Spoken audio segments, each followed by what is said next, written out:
എല്ലാവർക്കും നമസ്കാരം. എൻ്റെ മറ്റൊരു വീഡിയോയിലേക്ക് എല്ലാവർക്കും സ്വാഗതം.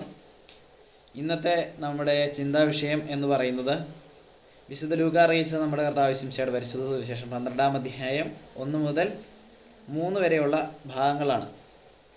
അപ്പം നമുക്ക് വചനത്തിലേക്ക് കടക്കാം. പരസ്പരം ചവിട്ടേൽക്കത്തക്ക വിധം ആയിരക്കണക്കിന് ജനങ്ങൾ തിങ്ങിക്കൂടി.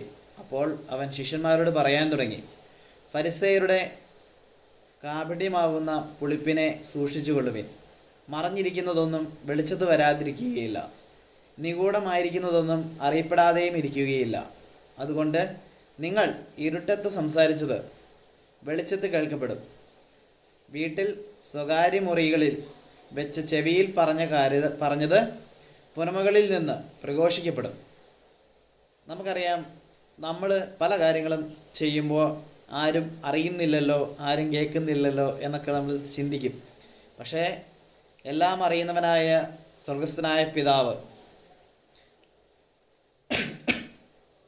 നമ്മുടെ കാര്യങ്ങൾ അറിയുന്നുണ്ടെന്നും അത്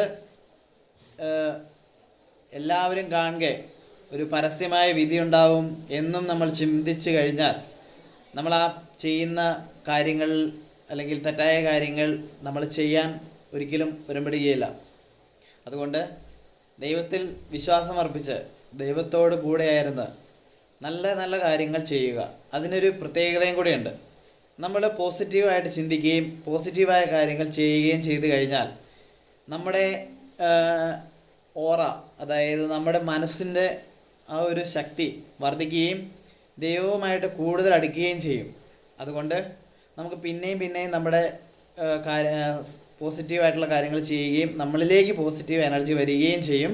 അതുകൊണ്ട് എൻ്റെ എല്ലാ സ്നേഹം നിറഞ്ഞ എൻ്റെ എല്ലാവർക്കും ഞാൻ നല്ലൊരു ദിവസം നേരുന്നു. നല്ല കാര്യങ്ങൾ ചെയ്യുവാനും പോസിറ്റീവായി മറ്റുള്ളവരെ സഹായിക്കാനും ദൈവത്തോട് കൂടെയായിരുന്ന് ദൈവത്തിന് വേല ചെയ്യുന്നവരായി മാറാനും ദൈവം എല്ലാവരെയും സമൃദ്ധമായി അനുഗ്രഹിക്കട്ടെ. ഈ ലോകത്തിൻ്റെ നന്മയൊന്നും അല്ല നമ്മുടെ ലക്ഷ്യം സ്വർഗമാണ്. അതിനായിട്ട് ദൈവം നമ്മളെല്ലാവരെയും സമൃദ്ധമായി അനുഗ്രഹിക്കട്ടെ എന്ന് പറഞ്ഞുകൊണ്ട് ഞാൻ നിർത്തുന്നു. Thank you.